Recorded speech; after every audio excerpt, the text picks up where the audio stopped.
Now we have approached to the final part of the NUMS 2024 physics solution और discussion and analysis.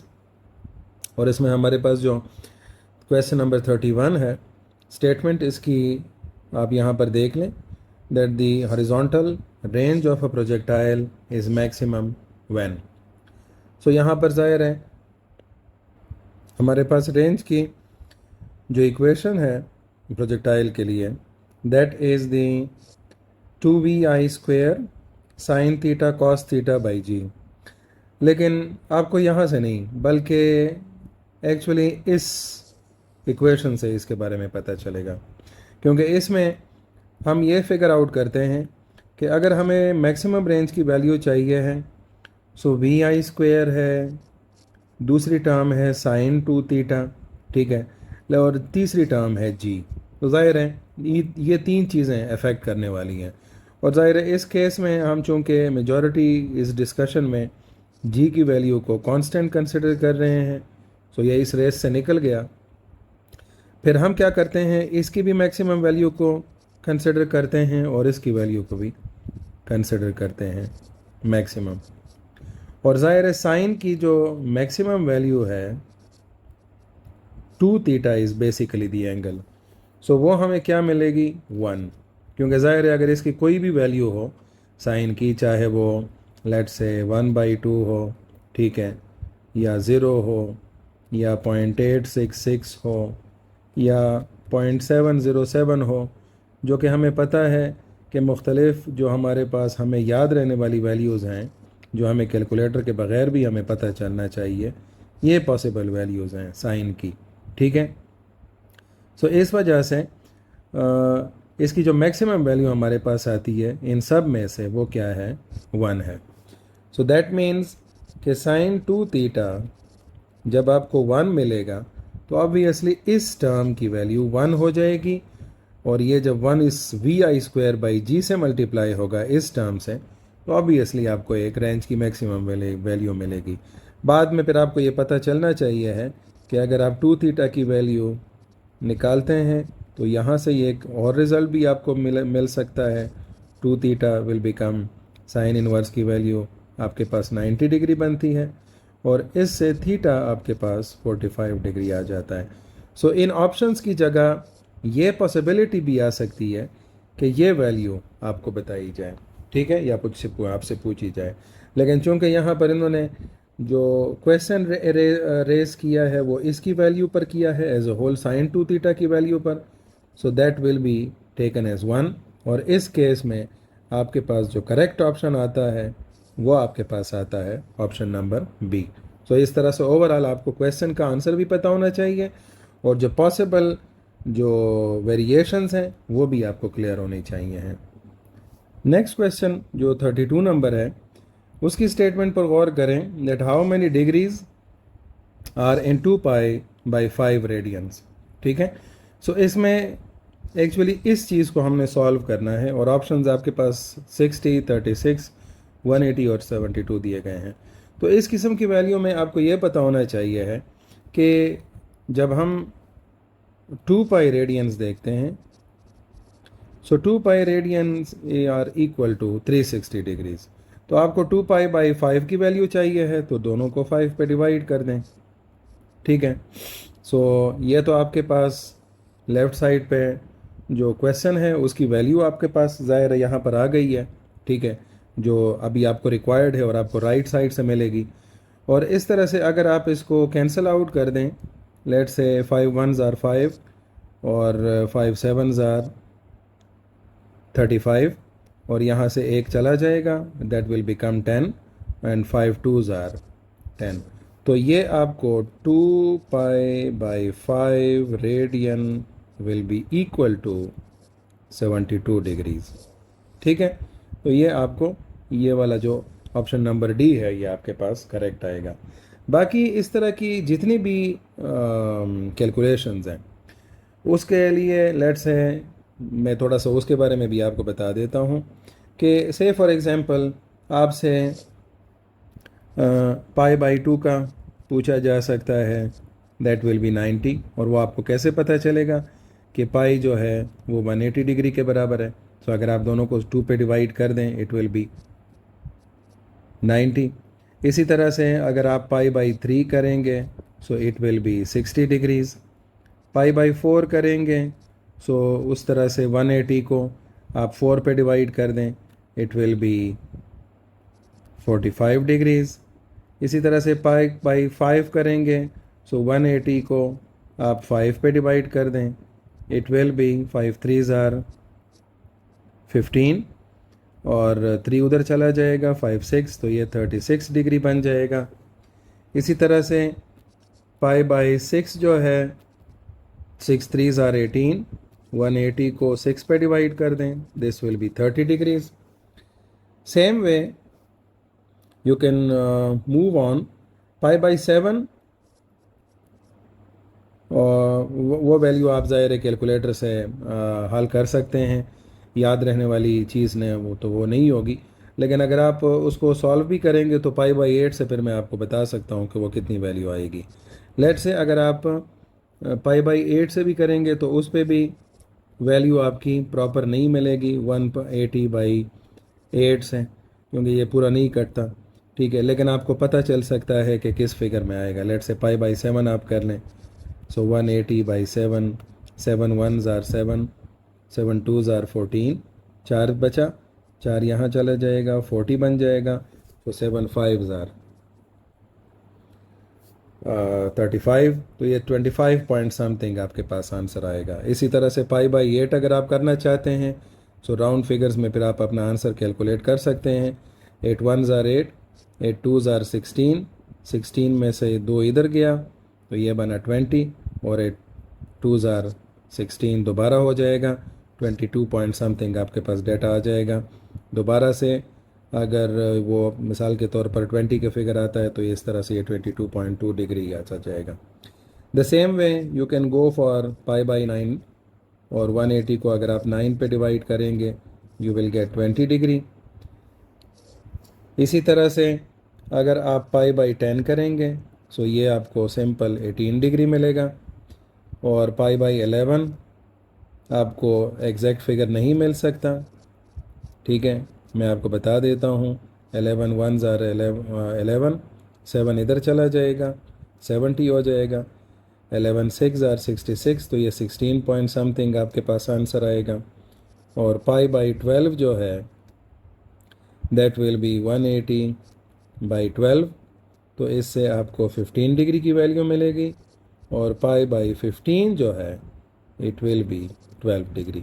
तो ये normally अगर इतनी values भी आपको याद है तो आपका जो वो होगा जिस तरह के वैल्यूज़ हैं डिग्रीज़ की रेडियन में कन्वर्जन। ठीक है, सो रेडियन टू डिग्रीज़ या डिग्रीज़ टू रेडियन, फिर आप आसानी से कंफर्म कर सकते हैं कि कौन कौन सा डाटा आपको यहाँ पर रिक्वायर्ड है। ओके, सो क्वेश्चन नंबर 33 में स्टेटमेंट के मुताबिक a transformer used as 220 volt line.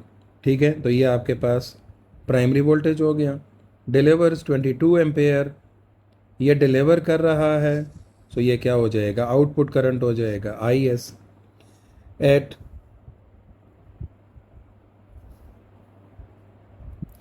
1800 volt. ठीक है, सो 1800 वोल्ट जो है ये आपके पास हो जाएगा VS।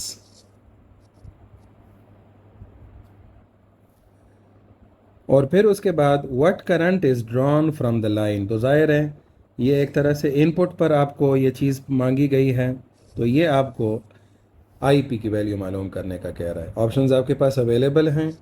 ठीक है, 22 एम्पेयर, 180 एम्पेयर, 200 एम्पेयर और 50 एम्पेयर। अब इसमें आप देखें जो कंडीशन उसने यहाँ पर एक्स्ट्रा दी हुई है वो क्या है, एज्यूम 100% एफिशिएंसी।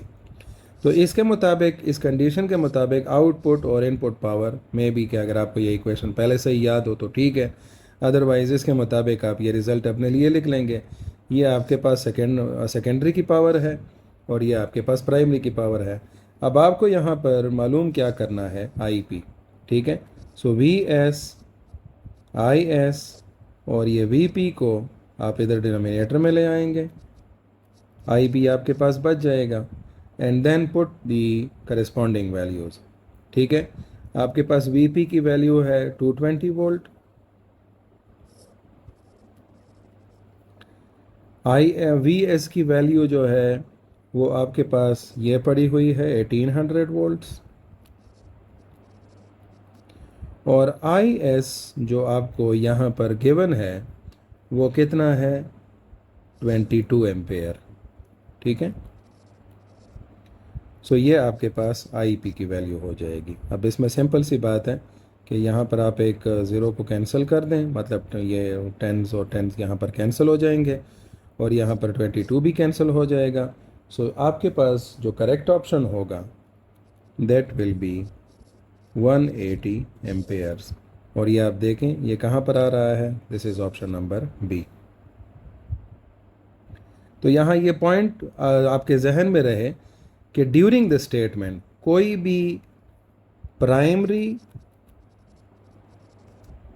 या सेकेंडरी की टर्म यूज़ नहीं की गई।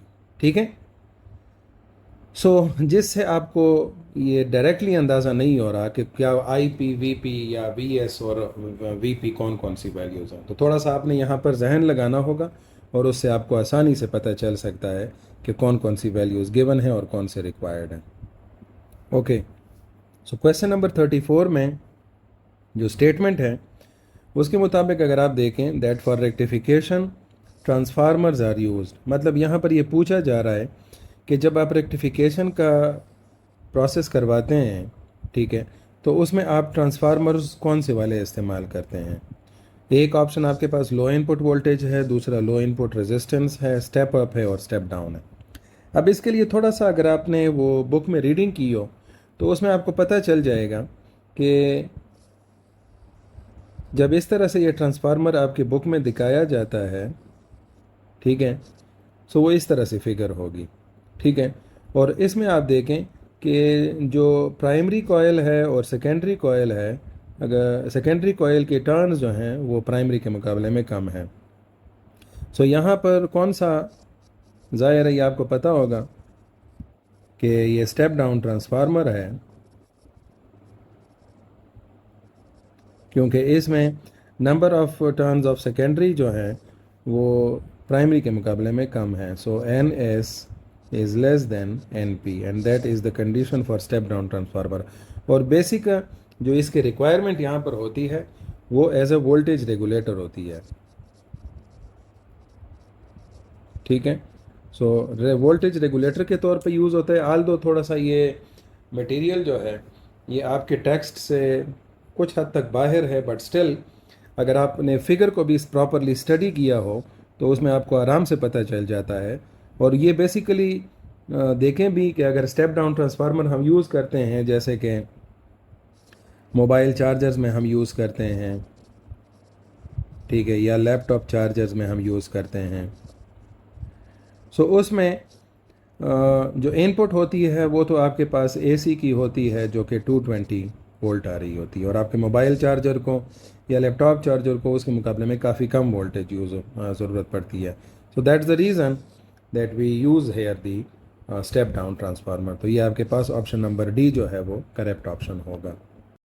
ओके, क्वेश्चन नंबर 35 में हमारे पास ये एक न्यूक्लियर इक्वेशन लिखी गई है जिसमें लेफ़्ट साइड पर आपके पास ये एटॉमिक नंबर या उसको आप चार्ज नंबर कह दें 9 लिखा हुआ है, और मास नंबर जो है वो 18 है फ्लोरीन का, और राइट साइड पे ऑक्सीजन का यहाँ पर 8 लिखा हुआ है चार्ज नंबर या एटॉमिक नंबर, और इसका जो मास नंबर है वो 18 है। तो एक चीज़ तो यहाँ पर क्लियर है कि जो इस क्वेश्चन में इन्होंने एक्स और वाई का पूछा हुआ है, तो एक्स तो ज़ाहिर है, मतलब इसके बारे में डाउट नहीं होना चाहिए कि ये एक बीटा एमिशन है, और ज़ाहिर है सारे ऑप्शंस में भी एक्स में बीटा एमिशंस दिया गया है, लेकिन ज़ाहिर है उसमें बीटा के नेगेटिव या पॉजिटिव का कंफर्म करना है, क्योंकि नेगेटिव वाला जो है वो इलेक्ट्रॉन होता है और पॉजिटिव वाला जो है वो पॉजिट्रॉन होता है। सो इसमें जो एक्स और वाई है उसके बारे में डिटेल दी गई है, पूछी गई है। क्यू जो है वो आपके पास जो एनर्जी है जो रेडिएट हुई है।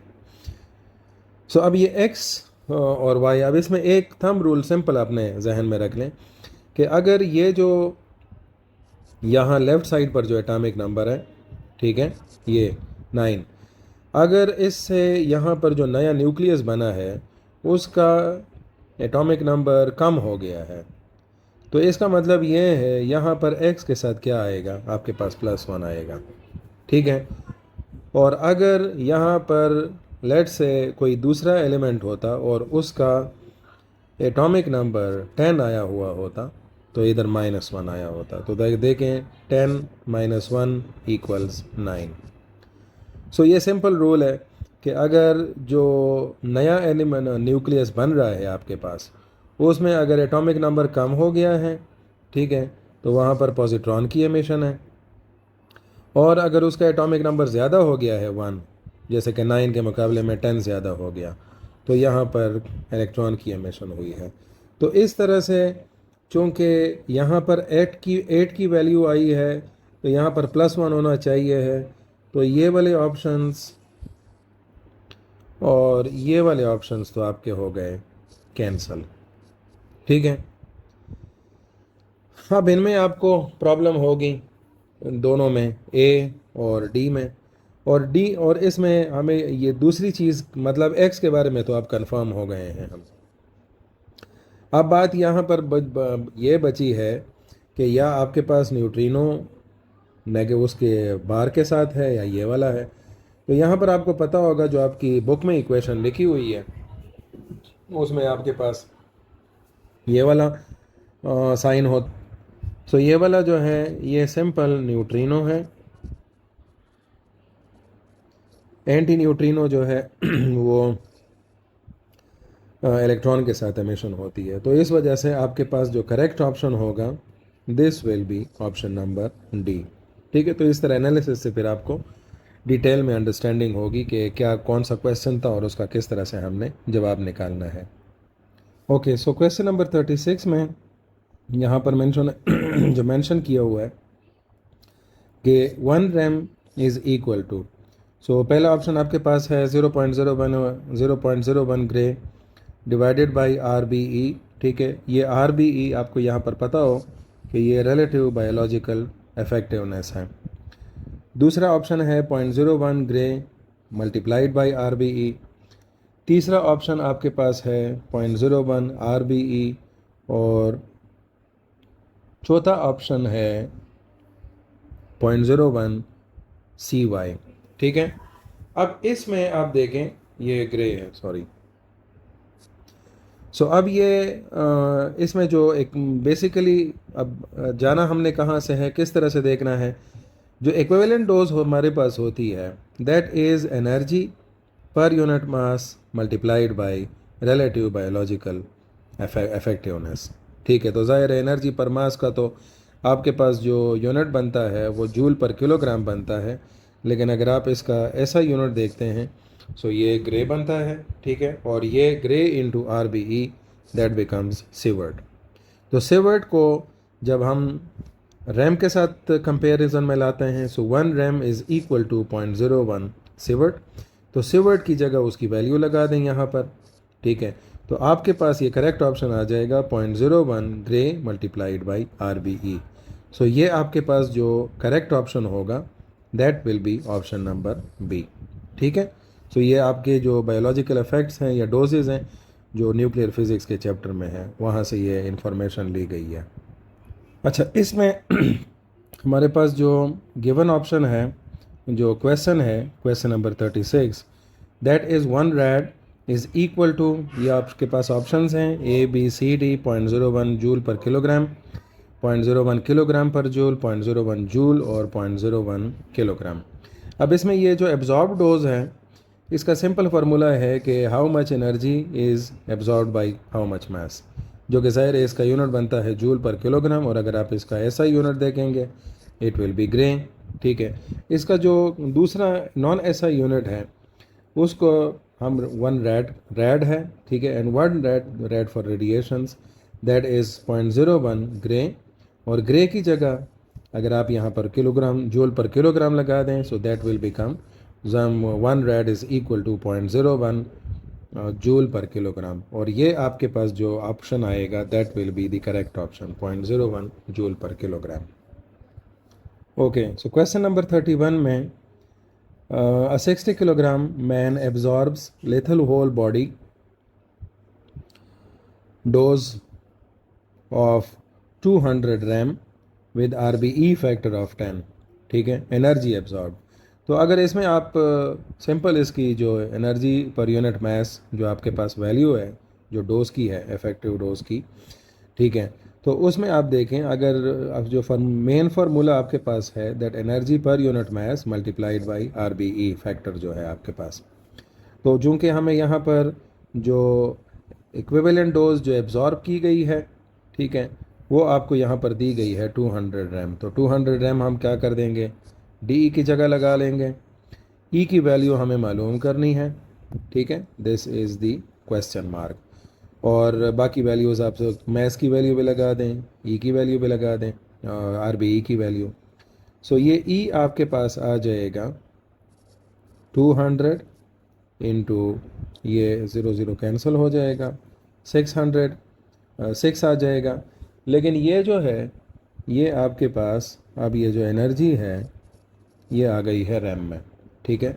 सो 1 रैम जो है इसको हम ऐसा यूनिट में कन्वर्ट कर देंगे, 0.01 sievert multiplied by 6 multiplied by 200, इसको रीअरेंज कर लें, 6 इंटू 200, ये आपके पास बन जाएगा 1/100, इसमें आपके ये 100 और ये 100 कैंसिल हो जाएगा and you will get 12 joule, ठीक है। तो आपके पास जो करेक्ट ऑप्शन आएगा that will be option number D. Okay, so question number 39 is about the somatic effect. Somatic effect जो आपके पास आता है वो उसकी वजह से क्या होता है, तो ये सिंपल स्टेटमेंट से ये इंफॉर्मेशन ली गई है, और करेक्ट ऑप्शन जो है वो आपके पास क्या होगा, स्किन बर्न। सो ये एग्जैक्टली जिस तरह मैंने अपने को लेक्चर्स में ऑलरेडी ये बताया हुआ था कि it's a simple recall type question, ठीक है, कि आपको यहाँ पर सिर्फ और सिर्फ वो इंफॉर्मेशन जो आपने रीड की हुई है उसके बारे में आपने बताना है। अच्छा, जो लास्ट क्वेश्चन हमारे पास है 40, इसमें ये मेंशन किया गया है कि each person experience background dose radiation dose in 1 year. तो इसमें जो डाटा आपको बुक्स में अवेलेबल है वो यहाँ पर एग्जैक्टली नहीं दिया गया, ठीक है, और वो क्या है 2.4 मिलीसीवर्ट, ठीक है। सो इसमें अगर आप देखें none of the options are to some extent, मतलब जो आपके पास ऑप्शंस हैं वो बिल्कुल इससे मैच नहीं करते हैं। हाँ, नियरेस्ट ऑप्शन आपके पास ये वाला है, वैसे अगर देखा जाए ये भी काफ़ी दूर है, लेकिन कम से कम इन बाकियों के मुकाबले में ये कंपैरेटिवली ज़्यादा नज़दीक है। सो ऑप्शन नंबर ए हो जाएगा, अदरवाइज़ इस पे नम्स को ग्रेस मार्क्स देने चाहिए हैं।